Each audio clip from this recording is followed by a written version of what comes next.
अस्सलाम वालेकुम नाज़रीन, प्रोग्राम लास्ट टाइम में आपके साथ मैं हूं महरीन सब्तैन।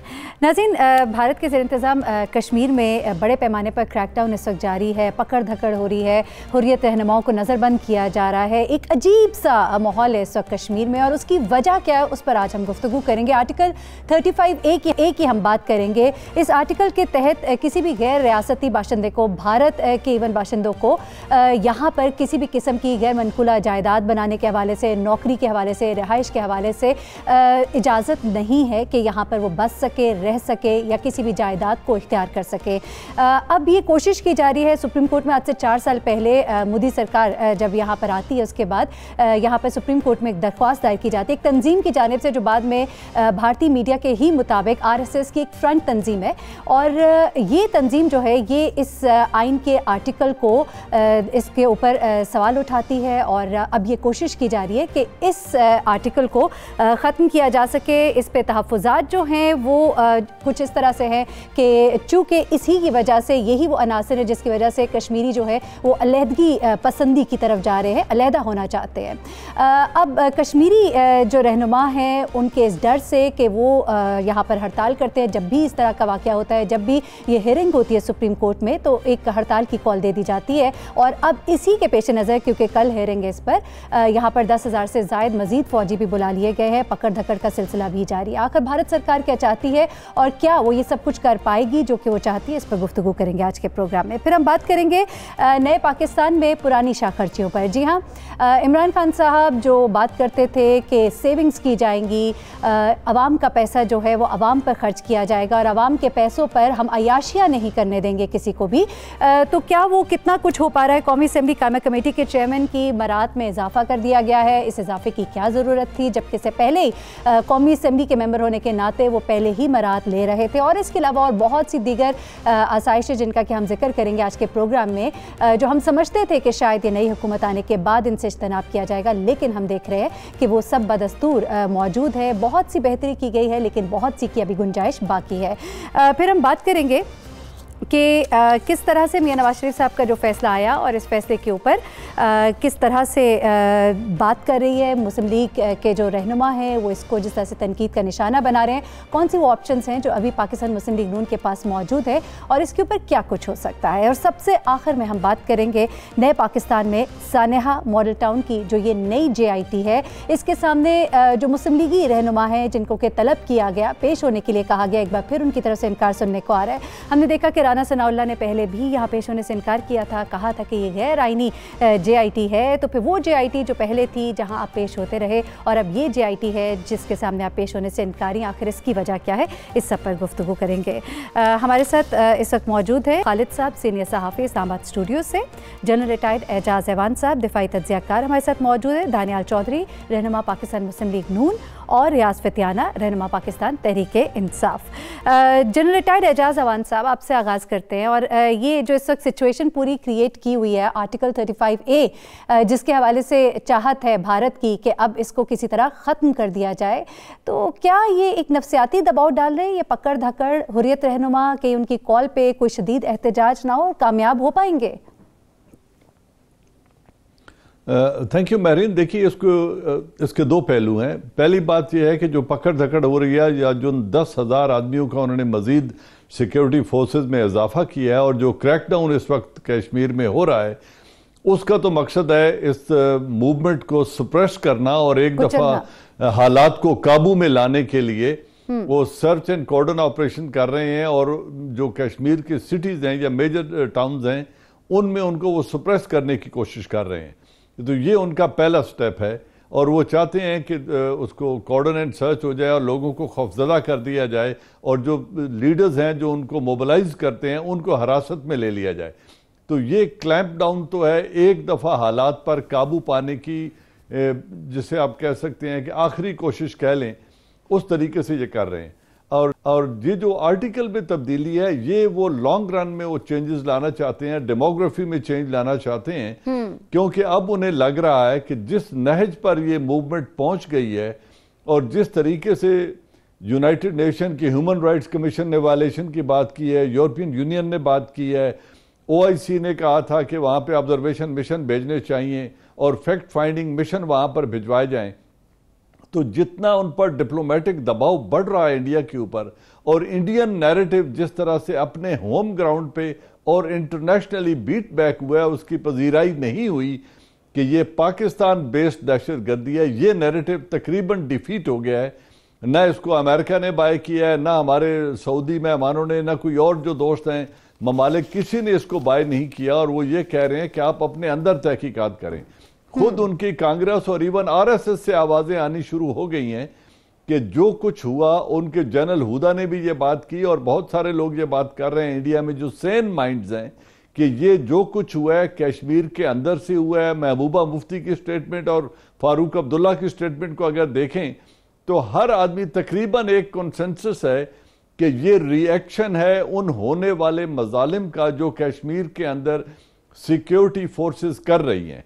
अगर ये उसका रिएक्शन है तो फिर हालात किस तरफ जा रहे हैं। तो अब मुझे लगता है मोदी गवर्नमेंट ये सोच रही है कि शायद आने वाले चंद सालों में उन्हें प्लेबिसिट करवाना पड़ेगा और इसकी राय हक़ रायदही उनको देना पड़ेगा, और इसका और कोई तरीका नहीं है, इसको अब सुप्रेस नहीं किया जा सकता। तो उससे पहले वो चाहते हैं कि वहाँ कसीरों ज़्यादा हिंदुओं को लाके आबाद कर दिया जाए, उनको प्रॉपर्टी खरीदने और कारोबार करने की इजाज़त दी जाए, ताकि अगर कभी प्लेबिसिट कराना पड़े तो वहाँ का वोटिंग रेशो तब्दील कर दिया जाए और इतने लोगों को वहाँ आबाद कर दिया जाए जो हिंदुस्तान के हक में वोट डाल दें। तो ये वो लॉन्ग टर्म प्लानिंग है उनकी। बेसिकली वो डेमोग्राफिक चेंज लाने के लिए तमाम इंडियंस को हक देना चाहते हैं कि आप प्रॉपर्टी खरीद सकते हैं, वहां पर कारोबार कर सकते हैं। लेकिन इसका आउटकम क्या होगा?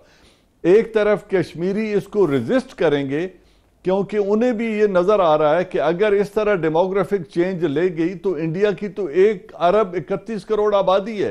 वो अगर 1 करोड़ आदमी 50 लाख आदमी भी वहां जाके आबाद कर दें तो सारी रेशो टॉपसी टर्वी हो जाएगी और उनका जो एक प्लेबिसिट का हक है वो सारा पामाल हो जाएगा।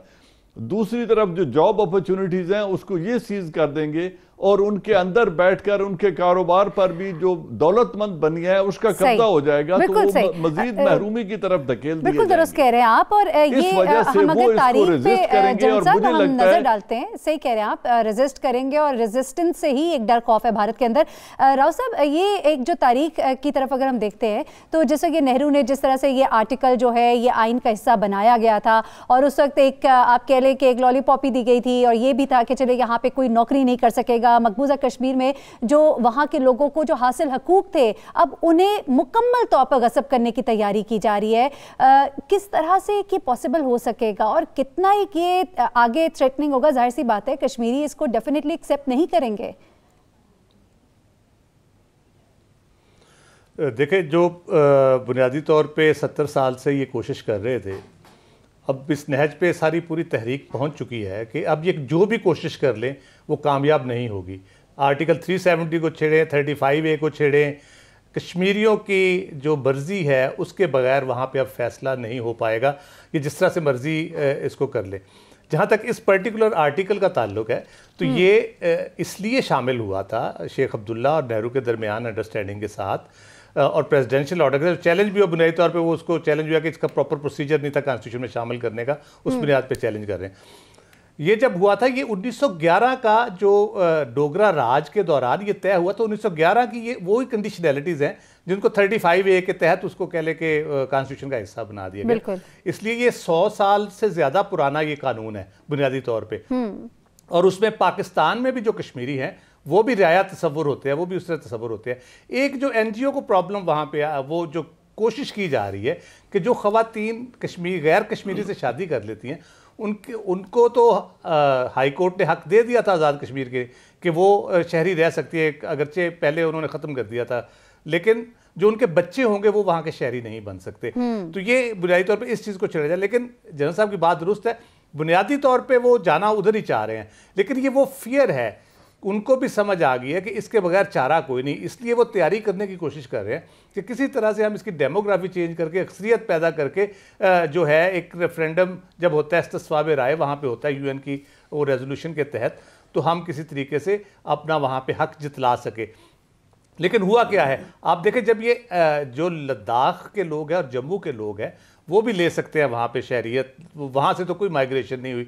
इसलिए ये नुस्खा भी इनका नाकाम हो जाएगा जब ये कोशिश करेंगे कि वहाँ पे जाके ये राव साहब, ये जो एक बीजेपी का जो मौक़िफ़ है, बीजेपी का जो एक मौक़िफ़ है वो ये भी है कि जो अलहदगी पसंद की जो तहरीक है इस वक्त कश्मीरियों के अंदर, वो इस आइन की वजह से और ज़्यादा उसे सपोर्ट मिलती है। इस वजह से वो चाहते हैं कि यकजान हो जाए और इस आर्टिकल को निकाल दिया जाए ताकि वो फ़र्क ही ना रहे।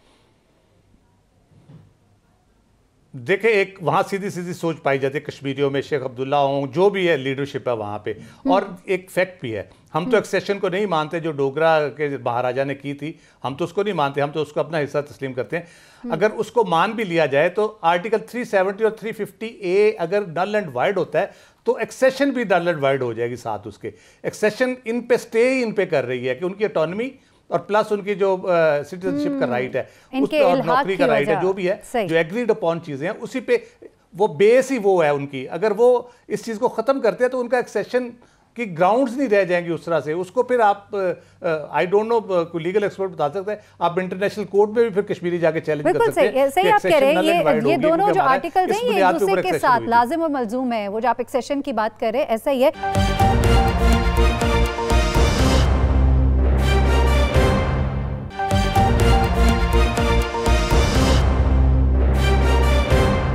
रियाज फतेहाना साहब, इस वक्त की जो सिचुएशन इतनी जो इंटेंस हुई है उसकी वजह यकीनन हम सबको पता है पुलवामा है, और इसके ऊपर बहुत इस वक्त गुफ्तगू हो रही है, सिचुएशन किस तरफ जा रही है। इमरान खान साहब ने जो एक एफ़र्ट की है और ख़ास तौर पे इस वक्त जो गए हैं वहाँ पर, आपके यहाँ से मिनिस्टर जो हमारे गए हैं और उनकी जो मुलाकात हुई है वहाँ पे सुषमा स्वराज से, मोदी साहब से, तो उसके बाद कुछ टोन जो चेंज हुई है रमेश कुमार साहब, तो what would you say about it? ये एक कोशिश जो है इसको मतलब सराहते हैं लोग भी, आप क्या कहते हैं इस पर? देखिए मेरीन, जो पुलवामा का मामला है उसको बगौर देखा जाए तो इसमें जो नौजवान मुलव्वस है आदिल डार, 20 साल नौजवान है, और उसके वालिद साहब ने जो ताज़ा तरीन स्टेटमेंट दी है, उन्होंने कहा कि कुछ अर्सा पहले इंडियन फोर्सेस ने उसे पकड़कर उस पर तशद्दुद किया और उससे नाक से लकीरें निकलवाई वहाँ पे जीप के, फौजी जीप के गिर्द। वो एक रिएक्शन था जिस पे ये इतना बड़ा वाक़या हुआ जिसमें 40 हिंदुस्तानी फ़ौजी हलाक हुए। दूसरा ये कि दुनिया जानती है कि बहुत बड़ी तादाद में एक फेंस मौजूद है, एक खारदार तार है वहाँ पे, कोई शख्स उसको क्रॉस कर सकता ही नहीं है। पूरे पाकिस्तान के, इंडिया के बॉर्डर, जो भारत पंजाब हो या कश्मीर हो, तो उसमें से क्रॉस कोई कर सकता ही नहीं है। तीसरा ये कि पाकिस्तान को किसी भी तरह से मुलव्वस करार नहीं दिया जा सकता। हिंदुस्तान के अंदर, आसाम के अंदर ऐसे वाक़यात हो रहे हैं, आप इसके साथ बंगाल में वाक़यात हुए हैं, फिर आप देखें कश्मीर में हुए हैं, तो ये उनके अंदर से आज़ादी की तहरीक है जो उसको रोका नहीं जा सकता। तीसरी बात यह है कि बदकिस्मती से कश्मीरी जो हैं 70 सालों से स्टेटलेस सिटीज़न्स हैं, और उनका एक राइट है, फंडामेंटल राइट है कि उन्हें आज़ादी दी जाए। इस सिलसिले में अक़वाम मुत्तहिदा की करारदादें मौजूद हैं। तीसरा ये कि वहाँ पे जितना जुल्म किया जा रहा है, पैलेट गन से उनको अंधा किया जा रहा है, वहाँ की असमतें लूटी गई, वहाँ के लोगों को कत्ल व गारत की गई, और वहाँ रियासती इदारों ने जो वहाँ कहराम मचाया हुआ है, इंटरनेट सर्विस वहाँ बंद होती है, फ़ोन वहाँ बंद होता है, मोबाइल फ़ोन वहाँ बंद कर दिया जाता है। बहुत 7-8 लाख हिंदुस्तानी फ़ौज वहाँ पे जुल्म और सितम के लिए मौजूद है। उसका रिएक्शन है, वो ज़्यादा अरसा तक आप उनको दबा नहीं सकते। उनके अंदर से एक तहरीक उठी है और वो हर कीमत पे एक स्प्रिंग है, एक अपराइजिंग है कश्मीरियों में कि हमने हर कीमत पे आज़ादी हासिल करनी है। आपने देखा होगा वहाँ जनाब इमरान खान के हक़ में नारे लगे, वहाँ पे पाकिस्तान का झंडा लहराया गया, और दुनिया भर में इस पर रिएक्शन हुआ है। United nation human rights council में इशू को डिस्कस किया गया है। दो बड़ी ऑर्गेनाइजेशन जो हैं, जो इंडिपेंडेंट हैं, ह्यूमन राइट्स वॉच और एमनेस्टी इंटरनेशनल। फतेहाना साहब, ये जो मुलाकात हुई है रमेश कुमार साहब की, जो मुलाकात हुई है, इस पर भी कुछ कमेंट कीजिएगा ना, कैसी रही है मुलाकात? और जिस तरह से वो बताते हैं कि मैं जब उनसे मिला उसके बाद उनकी जो हम टोन चेंज होने की बात कर रहे हैं, लबो लहजा, जुमलों में ही तब्दीली आ गई, किस तरह की सफारतकारी, मतलब आपको जाहिर सी बात है आपकी पार्टी है, आपका ये स्टैंस है, आप लोगों की ये सफारतकारी है?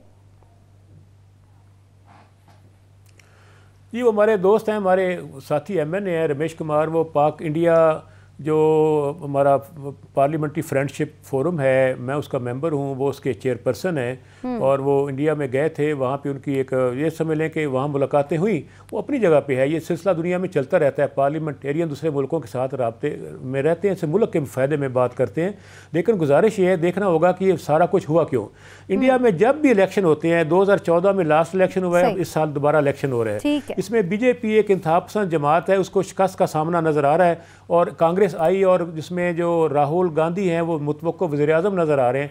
उससे बचने के लिए ये टोपी ड्रामा किया जा रहा है और हमेशा जब भी हिंदुस्तान में इलेक्शन हुआ है उस वक्त ख़ास तौर पर बीजेपी ने यही कुछ किया है जो आज कर रही है।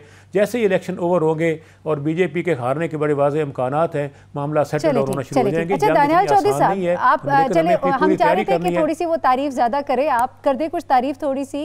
ये जो बैकडोर डिप्लोमेसी की बातें की जा रही है, ये जो कहा जा रहा है रमेश कुमार जो उधर गए और उसके बाद उन्होंने इमरान खान साहब का जो पैगाम पहुंचाया, थोड़ा कूल डाउन करने का काम किया उस पैगाम ने, समझते हैं एक अच्छी सिफारतकारी की गई है पाकिस्तान तहरीक इंसाफ की तरफ से। और व्हाट वुड यू से कि ये इस पुरतशद्दुद तरीके से ये जो चेंजेस लाने की कोशिश कर रहे हैं आर्टिकल 35A, इसके ऊपर आप भी क्या कमेंट करेंगे?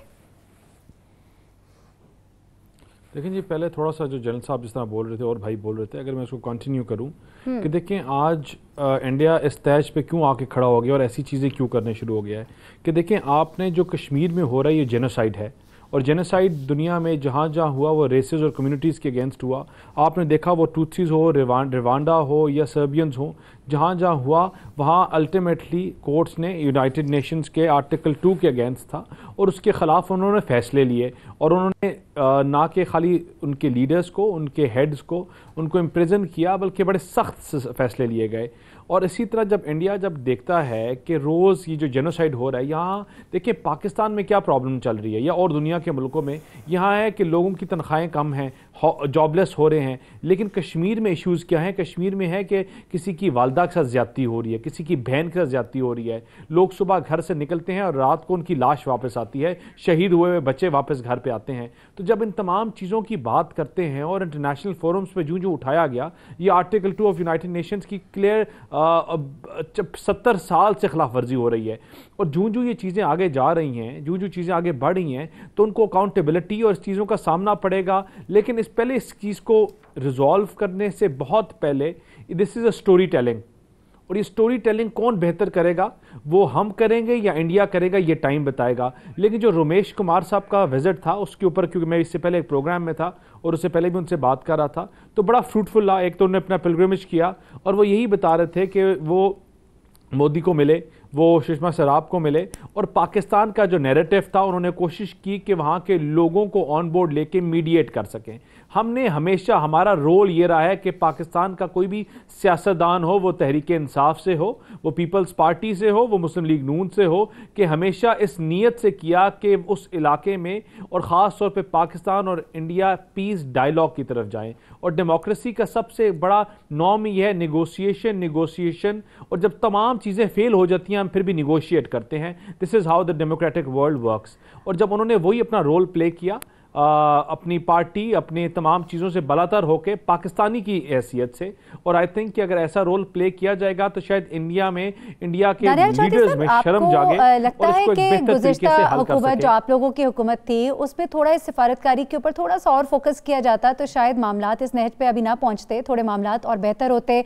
जो भी गुज़िश्ता दिनों तनकीद होती रही, जो ताल्लुकात मियां नवाज शरीफ साहब के, मतलब मैं तनकीद की बात कर रही हूँ, ये मैं अपनी तरफ से बात नहीं कर रही, जो तज्ज़ियाकार कहते हैं उनके साथ जो बाहिमी रवाबित थे, लेकिन ऑन फ्रंट आके ना हुर्रियत रहनुमाओं से मिलना।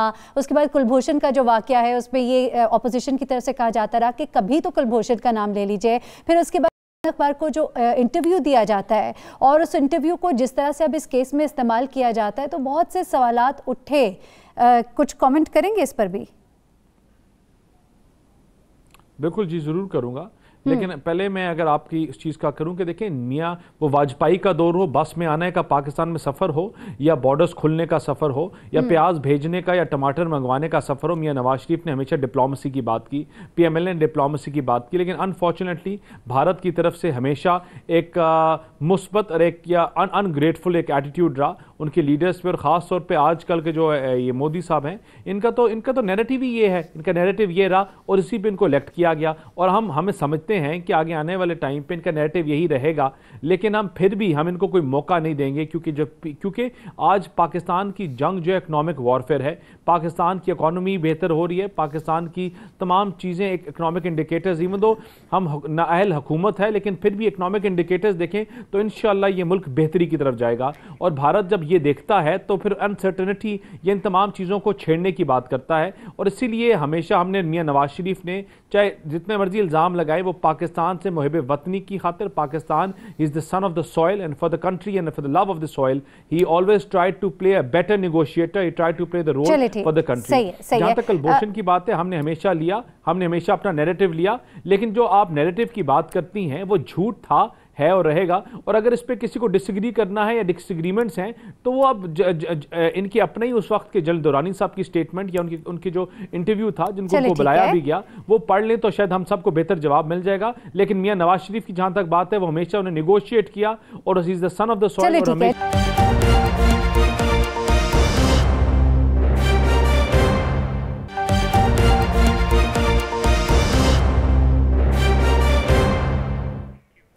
वेलकम बैक नाज़रीन। पाकिस्तान तहरीक इंसाफ की बात कर लेते हैं, जिन्होंने बहुत से वादे किए थे जब इस हुकूमत में आएंगे तो शाखर्चियाँ जो हैं वो ख़त्म हो जाएंगी, आवाम का पैसा आवाम पर खर्च होगा, आवाम के पैसों पर किसी को राज नहीं करने देंगे। ये मिनिस्टर्स इमरान खान साहब कहा करते थे, गुज़िश्ता हुकूमतों पर जब तनकीद करते थे तो अय्याशियाँ करते हैं।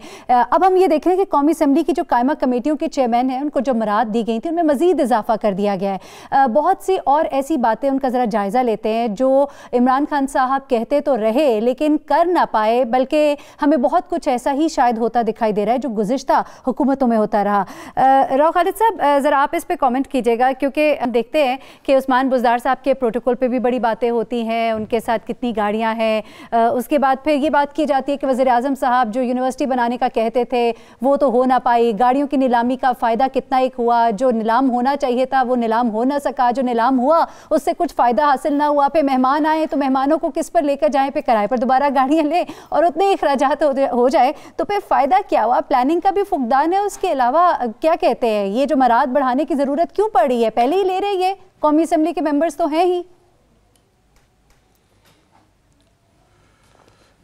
देखिए, एक तो कौमी असम्बली की हद तक अगर आप देखें तो वो पार्लियामेंट ने करना होता है उसका, वो शायद गवर्नमेंट का उतना उसमें कसूर नहीं है, लेकिन ऑब्वियसली अपोजिशन भी उसमें शामिल है, सारे लोग शामिल हैं। और ये जब भी इनका आता है कोई ऐसा मौका जहां अपनी मराहत और सारे फ़ायदे की बात हो, वहाँ पे सारे इख्तिलाफात ख़त्म हो जाते हैं।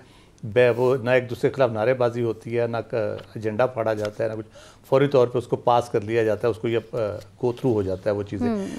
बुनियादी बात यह है जो गवर्नमेंट के करने का काम है, जो ऑस्टेरिटी मेजर्स गवर्नमेंट ने लिए हैं वो किस तरह से रिफ्लेक्ट करते हैं at the end of the year. और मैं तो बुनियादी तौर पर कौमी असम्बली कमेटियों की बात करें या हुकूमत की बात करें, मेरे हिसाब से मेरे भले ये डबल ले लें, ट्रिपल ले लें, परफॉर्मेंस क्या है, मैं ये देखना चाहता हूँ कि परफॉर्मेंस क्या है। कमेटीज़ की अगर हम बात करें, कमेटीज़ की परफॉर्मेंस जो कमेटीज़ बहुत कह लें कि रूह होती है पार्लियामेंट की, जिसमें सारी मिनिस्ट्रीज़ आंसरेबल होती है, जो कैबिनेट जो कहते हैं कलेक्टिवली रिस्पॉन्सिबल होती है अपने एक्ट की पार्लियामेंट के सामने, तो वो ये कमेटीज़ बुनियादी तौर पे उनकी एक एहतसाब कर रही होती है, अकाउंटेबिलिटी कर रही होती है, बहुत से मामलात को उठा रही होती है, अवाम के मफादात का तहफ़्फ़ुज़ कर रही होती है कि ह्यूमन राइट वायलेशन हो रही है, कोई अदरवाइज़ उनके साथ ज़्यादती हो रही है, गैस के बिलों का जैसे इशू आ गया, इसी तरह से जो हमारे ओवरसीज़ पाकिस्तानी उनके इशूज़ होते हैं उनकी कमेटीज़ में किस तरह से उसको उठाया जाता है। वो परफॉर्मेंस क्या है बेसिकली, मेरा ज़ाती तजर्बा ये रहा है कि बहुत से मामलात में जो चेयरमैन है कमेटीज़ के या कुछ मेंबर्स इन्फ्लुएंशियल, उनके जो इलाके में ज़ाती मसाइल होते हैं वो भी उसके ज़रिए वो हल कराने की कोशिश करते हैं, और उसका तरीक़ाकार ये अडॉप्ट करते हैं कि प्रिविलेज मोशन मूव करते हैं। किसी अफसर से लड़ाई हो गई है, उसके खिलाफ एक प्रिविलेज मोशन मूव कर दी कि जी मेरे खिलाफ उसने ये गड़बड़ किया तो मेरा तो इस्तेकाक मजरू हो गया, तो उस बेचारे की शामद आ जाती है, वो प्रोविंशियल गवर्नमेंट को अलहदा लिखा जाता है, उसको तंग किया जाता है। असल बात यह है कि परफॉर्मेंस जो है ना उस पर मैं देखना चाहूँगा कि आप अगर 70,000 कर रहे हैं उसकी सैलरी चेयरमैन की, जो कि एज एम एन ए भी अपनी ज़ाहिर है उनकी होगी या सेनेटर के तौर पे भी होगी, तो उसका आउटपुट वो बुनियादी तौर पे क्या दे रहे हैं और उसकी रीजनिंग क्या है उसकी बढ़ाने की। तो गवर्नमेंट अगर खर्च कर रही है, ज़्यादा खर्च कर रही है, प्रोटोकॉल ले रही है, तो उसकी जस्टिफिकेशन सिर्फ सिक्योरिटी के नाम पे अगर करेंगे और डिलीवर नहीं करेंगे तो वो कोई जस्टिफिकेशन नहीं है। आप भले 100 गाड़ियां लेके चले, आप जब तक ऑपोजिशन में थे तब तक तो आप इन्हीं चीजों पे क्रिटिसाइज करते थे ना, आप इन्हीं चीजों को क्रिटिसाइज करते थे। अब उनको ओन करना, आप कफायत चोरी मुहिम में इमरान खान साहब का एक नारा ये भी था तरक्याती फंड्स के हवाले से, लेकिन फिर अब आपको पता ही है पंजाब में तरक्याती फंड के ऊपर अब इनका स्टांस क्या है। जी बिल्कुल, वो देखिए हमारा ये बुनियादी तौर पे जो पार्लियामेंट है वो एक policy making, law making, constitution making इदारा है बुनियादी तौर पे। उसका काम यही होना चाहिए। ये ज़ियाउल हक के दौर से सड़कों नालियों पे लगे हैं, पुलों पे, बिजली देने पे, टेलीफोन लगाने पे, गैस देने पे, तो उससे ये निकल नहीं पा रहा है। वो ठेकेदार मेंटेलिटी ऐसी घुसी है 85 की असम्बली के बाद से यहाँ पे, वो निकल नहीं पा रही। यहाँ पे ये उस लेवल पे जा ही नहीं रहा है, वो इंटेलेक्चुअल लेवल वो नहीं है, उस तरह से चीज़ों को देखने का अंदाज वो नहीं है, पॉलिसी मेकिंग के ऊपर तवज्जो नहीं है, लेजिस्लेशन के ऊपर तवज्जो नहीं है। तो वो वही है, मेरे इलाके में इतने बंदों को नौकरियाँ देते, मेरे इलाके में ये सड़क बनवा दे, मेरे इलाके में ये पुल बनवा दे, मेरे इलाके में बिजली के इतने खंभे लगवा दे। तो ये बुनियादी तौर पर वो उस चीज़ से निकल नहीं पा रहे हैं। उस चीज़ से निकलेंगे तो फिर हम वो एक डेमोक्रेटिक इंस्टीट्यूशन जो है पार्लियामेंट की स्ट्रेंथन जब होगी पार्लियामेंट, तो और भी बहुत सी कबाहतें खत्म हो जाएगी जो हमें शिकवा रहता है। बजाय इसके क्या मराद पे मराद बढ़ाते चले जाएं। दानियाल साहब जरूर इस पे कुछ कहना चाहेंगे, क्यों दानियाल चौधरी साहब क्या कहेंगे? वो जो नारे आप कभी सुनते थे ऑपोजिशन बेंचों से, और वो बातें जब खुद सामने होती दिखाई देती हैं, उतनी तो अलबत्ता नहीं होती लेकिन फिर भी हो तो रही हैं। पहले मैं अगर जनरल साहब की बात को if I take it forward, अगर मैं if I am not wrong, तो मैं खाली एक चीज़ से इनकी बात से एग्री करूँगा कि इट इज़ वेरी अनफॉर्चुनेट कि आपका मेंबर नेशनल असम्बली, उसका काम क्या है। इट इज़ वेरी अनफॉर्चुनेट, क्या वो हमारी हुकूमत हो या पुरानी हुकूमतें हों या आज करंट की हो, कि उधर इशू गली नाली मोहल्ला ही है।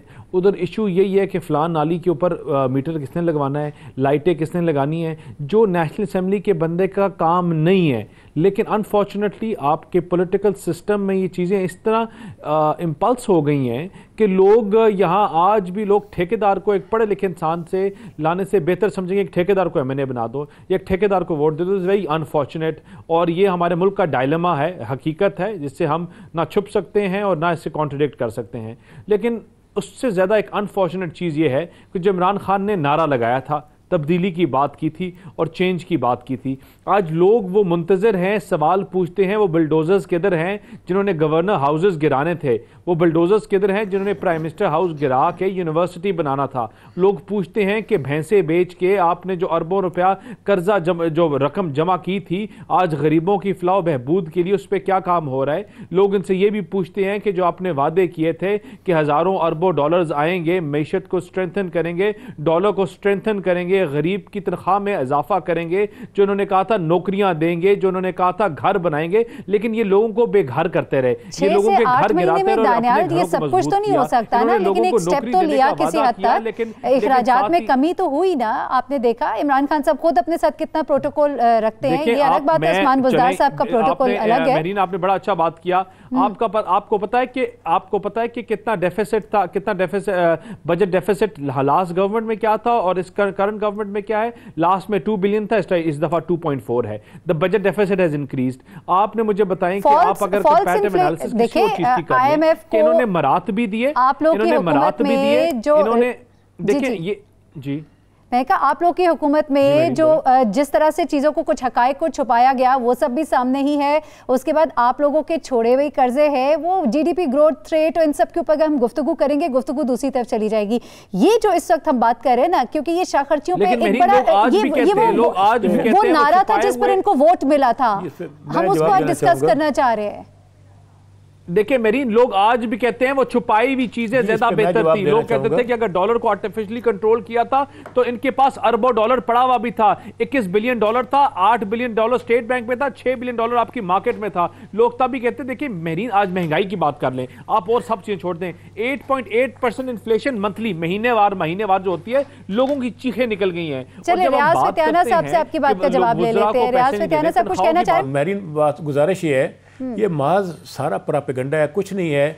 स्टैंडिंग कमेटी जो हैं वो 38 हैं, 18 उसमें अपोजिशन के पास हैं। कतई तौर पर कोई मरात में इजाफा नहीं किया गया, कोई उनकी तनख्वाहें नहीं बढ़ाई गई, बल्कि जनाब असद कैसर साहब जो हमारे स्पीकर कौमी असम्बली हैं, उन्होंने एक नोटिफिकेशन के ज़रिए टोटल पाबंदी लगा दी है किसी स्टैंडिंग कमेटी की मीटिंग में, हत्ता कि सादा पानी पीने पर पाबंदी लगा दी, अपना हर बंदा अपना ज़ाती पानी लेकर आए। पहले तो चाय, बिस्किट, सैंडविच सब कुछ बैन कर दिया गया है।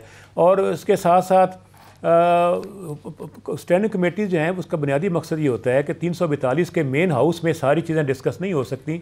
हर कमेटी अपने अपने डिपार्टमेंट शोबे पर नज़र रखती है, उनके बजट को रिव्यू करती है, अगले बजट की प्रपोजल को देखती है, उनकी वर्किंग को बेहतर करती है, उनके गवर्नेंस के निज़ाम पर चेक रखती है। और जितनी कानून साजी होती है मुतल्लिका महकमे की उसी स्टैंडिंग कमेटी में जाती है। वहाँ चंद लोग 20 के करीब लोग बैठ के हुकूमत अपोजिशन के मिलकर उस पर टेक्निकल बात करते हैं और महकमा उस पर उनका जवाबदेही होता है। तो ये इसका फ़ायदा है, नुकसान नहीं। दुनिया की हर मुल्क में जहाँ पार्लियामेंट है वहाँ स्टैंडिंग कमेटीज़ हैं, एक तरह से छोटा हाउस होता है जहाँ के हालात इस पे भी कोई काम कर रहे हैं कि नहीं? आपको याद होगा कि गुज़श्ता हुकूमत में जब अरकान कौमी असम्बली जो है जब वो कोरम पूरा नहीं हुआ था या सादिक साहब के वक्त में, और फिर पता लगा था कि किस तरह से जाली हाजिरियाँ लगती हैं, तो अब इस तरह की जाली हाजिरियाँ तो एटलीस्ट ना लगे ना। 5-5 हज़ार के लिए जाली हाजिरियाँ लगाई जाती है और लाखों का नुकसान। नहीं, ऐसी कोई बात नहीं। जब देखे ना, जब ऐसी कोई बात नहीं है, जब कोरम की निशानदेही होती है, अपोजिशन नज़र रख रही होती है, बाकायदा काउंट होते हैं लोग, ऐसी कोई जालसाजी नहीं होती। तीसरी है कि प्राइम मिनिस्टर हाउस के 31 करोड़ के अखराजात सिर्फ 5 महीने में कम हुए हैं,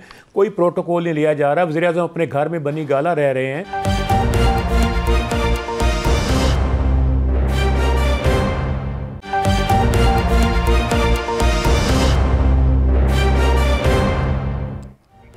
वेलकम बैक नाज़रीन। दानियाल चौधरी साहब, सानिया मॉडल टाउन की जो JIT है इसमें तलब किया गया शहबाज शरीफ साहब को, हमजा शहबाज, राना सनाउल्लाह, परवेज़ रशीद साहब, चौधरी निसार, आबिद शेर अली को, कोई भी पेश नहीं हुआ।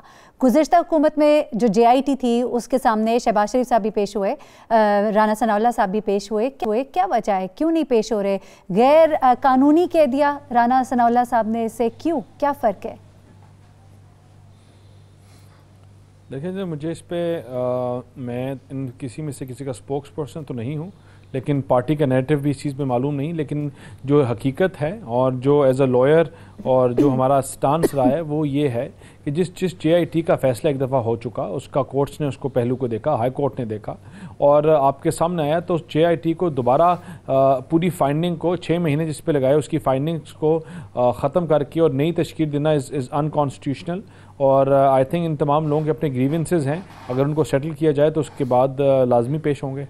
लेकिन दानियाल साहब, मेरी शायद कम फहमी होगी इस मामले में, जो पिछली JIT थी उसके सामने तो लवाहिकीन पेश नहीं हुए थे। अब ये जो JIT बनाई गई ये भी सुप्रीम कोर्ट के ऑर्डर पे बनाई गई है, खुद से तो नहीं बन गई, इसे गैर कानूनी किस तरह से कहा जा सकता है? और फिर इसके सामने पेश हो जाए, वहाँ लवाहिकीन पेश नहीं हुए, यहाँ पर ये पेश नहीं होंगे, इंसाफ का मामला बीच में लटक कर रह जाएगा। अगर अपना दामन पाक साफ है तो फिर डर किस बात का? सुप्रीम कोर्ट की बनाई हुई JIT है ना। देखें पिछली भी सुप्रीम कोर्ट की बनाई हुई थी, उसमें हाई कोर्ट का भी ऑर्डर था, लेकिन जो हकीकत है कि आपको आपके तमाम इन लोगों ने अपना नैरेटिव दिया था, अपना अगर वही नैरेटिव इसी JIT में इस्तेमाल किया जाए जो पहले दिया गया था और लवाहिकीन का नैरेटिव भी लिया जाए तो आई थिंक हकीकत सामने आ जाएगी। और हमने पहले भी इसमें साथ दिया और अभी भी देते हैं, और उसके अलावा कोई इनको सवालात का आई थिंक कोई अगर हिस्सा बनने की वो कहते हैं तो उसके बाद I think all the members will be there to represent और to be in front of the JIT। ठीक है। राव खालिद साहब, आपको क्या लगता है, जिस तरह से दानियाल साहब कह रहे हैं कि तब पेश हो गए थे और वही नैरेटिव है जो अब होना चाहिए, तो यानी इसका मतलब हम ये ले लें कि अब ये ना भी पेश हो तो इनका जो पिछला नैरेटिव था उसी को इस्तेमाल कर लिया जाए, तो फिर ये बाद में ये तो नहीं कहेंगे कि यकतरफा ही फैसला सुना दिया गया, यकतरफा ही तफ्तीश हो गई? राव खालिद साहब, देखिए उसमें एक रिपोर्ट भी थी जज साहब की, वो भी जज साहब की रिपोर्ट भी थी, उस पर भी बड़ी कंट्रोवर्सी रही, वो पब्लिक नहीं हो सकी, कुछ थोड़े बहुत हिस्से आए उसके, कुछ का पता चला, कुछ का नहीं पता चला। जी हाँ, जी बाकी नकवी साहब, तो वो चीज़ें काफ़ी हैं ड्यूबियस आप कह लें कि उस हवाले से, इसलिए तो ये चैलेंज हुआ दोबारा फिर सुप्रीम कोर्ट को ऑर्डर उसका करना पड़ा। सुप्रीम कोर्ट ने ऑर्डर किया JIT का, तो उसमें मेरा ख्याल थोड़ा सा शक का फ़ायदा देना चाहिए कि आज तलब किया था उनको, शायद आज नहीं आए वो पहली दफ़ा, मे बी अगली तारीख पे आ जाएं, अपने बयान रिकॉर्ड करा दें, लेकिन उन्होंने लाइटर साइड या फिर नैब वाला नुस्खा इस्तेमाल करें कि बयान लेने के लिए बुलाए और पकड़ के गिरफ्तार करके बिठा ले। नहीं, लेकिन आपको याद है ना लास्ट टाइम अभी जब इसी JIT के सामने राना सनाउल्लाह साहब को बुलाया गया था तो उन्होंने ये कह के इनकार कर दिया था कि ये गैर कानूनी है, मैं इसके सामने पेश नहीं होऊंगा। जी, यही मैं कह रहा हूँ कि सुप्रीम कोर्ट ने किया है ना ऑर्डर। अगर वो रिपोर्ट बैक करेंगे, उसके जो हेड हैं वो जब रिपोर्ट बैक करेंगे सुप्रीम कोर्ट को कि हमने ये कोशिश की और ये लोग उस पर पेश नहीं हो रहे, तो वो सुप्रीम कोर्ट डायरेक्शन दे सकती है, डायरेक्ट डायरेक्शन भी दे सकती है, उनको पेश होने का हुक्म भी दे सकती है, उनके खिलाफ एक्शन भी तजवीज़ कर सकती है। तो मेरा नहीं ख्याल कि ज़्यादा देर तक वो अवॉइड कर पाएंगे इसको। इस JIT को उनको पेश होना पड़ेगा और अपने जो भी मेरा ख्याल है पेश होना ज़्यादा बेहतर है हवाले से। और जिस तरह से वो कहते हैं कि पेश होना चाहिए, तहकीकात होनी चाहिए, ऐसे ही मामलात है ना मॉडल टाउन वाक़े के भी, तो वहाँ पर इनका मौक़िफ़ क्यों मुख्तलिफ है? दोनों के पैमाने मुख्तलिफ क्यों हैं? ये हमारी अनफॉर्चुनेटली हम पॉलिटिकल जो स्टेटमेंट्स होती हैं वो इसी तरह से होती हैं कि किसी दूसरा के ख़िलाफ़ अगर वही चीज़ हुई है तो उस पर फिर लान तान शुरू हो जाती है। जब अपने पे बात आती है तो वो फिर कहते हैं कि नहीं जी ये और कॉन्टेक्स्ट में था, वो और कॉन्टेक्स्ट में था, तो वो कॉन्टेक्स्ट फिर चेंज होने शुरू हो जाते हैं। तो मेरा ज़ाती ख्याल ये है कि अगर पेश हो जाएंगे, अपना मौक़िफ़ मौसर तरीके से पेश करेंगे तो वही उनके लिए बेहतर होगा, बजाय इसके कि उसको अवॉइड करें। वो तो फिर एक तरह से उनकी तरफ फिर खामखा शक बढ़ता चला जाएगा कि जो अवॉइड कर रहे हैं इसका मतलब है कोई ना कुछ दाल में कुछ काला है। रियाज फितियाना साहब, बतौर अपोजिशन भी इमरान खान साहब जो है साथ खड़े रहे, धरने में भी साथ दिया, अब हुकूमत में है और बड़ी उम्मीदें उनसे वाबस्ता खासतौर पर पैट को भी हैं, तो किस तरह से अब इसको टेकअप करेंगे? नहीं पेश होंगे ये अगर JIT के सामने, तो व्हाट नेक्स्ट? देखिए, मेरी गुजारिश ये है कि पुलिस ऑर्डर 2002 के तहत भी एक से ज़ायद मरतबा किसी मामले की इन्वेस्टिगेशन हो सकती है।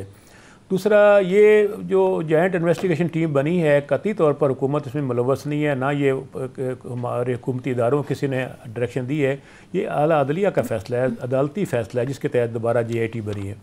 तीसरा ये कि कोई केस उस वक्त ख़त्म हो सकता है परमानेंटली अगर अदालत ट्रायल करने के बाद बाइज़्ज़त बरी कर दे किसी को, हत्ता कि तमाम अपीलें ऐसा तमाम मुतलका फ़ोरम तमाम अदालतों में जाके ख़त्म हो जाएं और उसमें बंदा बेगुनाह हो जाए, तो फिर वो केस रीओपन नहीं हो सकता। बसूरत दीगर सारी ज़िंदगी ये रीओपन केस होता रहता है। इन्वेस्टिगेशन बार बार होती रहेगी जब तक कि अदालती ट्रायल के बाद बाइज़्ज़त बरी किसी को कोर्ट नहीं कर देती। इसलिए इस पर शक व शुबा करना कि हुकूमत या कुछ ज़्यादतीकारी हुकूमत का इसमें तल्लुक़ ही कोई नहीं, हमारा रोल है ही नहीं। ये अदालती फ़ैसला है, उसके तहत जॉइंट इन्वेस्टिगेशन टीम बनी है, बिल आखिर सबको इसमें पेश होना है, अपनी बेगुनाही साबित करनी है। हम किसी के ख़िलाफ़ कोई इंतकामी कार्रवाई नहीं करना चाहते, लेकिन उन्हें भी चाहिए कि अपने जिन पर इल्ज़ाम है वो अपने इल्ज़ाम की वजाहत करें, वो किसी भी तरीके से करें। इसमें इन्वेस्टिगेशन में चीज़ें सामने आनी चाहिए क्योंकि 14 अफराद का कत्ल हुआ है और ये बहुत बड़ा वाक़या है पाकिस्तान की हिस्ट्री में। इस मामले को एक तरफ लगना है, और बहुत बड़ा वाक़या है। सानेहा साहिवाल भी है और हम उम्मीद करेंगे कि हुकूमत इस मामले को भी जो लवाहिकीन है उनके इंटरेस्ट के मुताबिक उसको हल करेंगे। जी दानियाल, आपसे बल्कि अगला सवाल भी करना है क्योंकि प्रोग्राम का वक्त थोड़ा रह गया और मियां नवाज शरीफ साहब की जो आज हेयरिंग हुई है। खाली एक आखिरी चीज़ अगर कह दूँ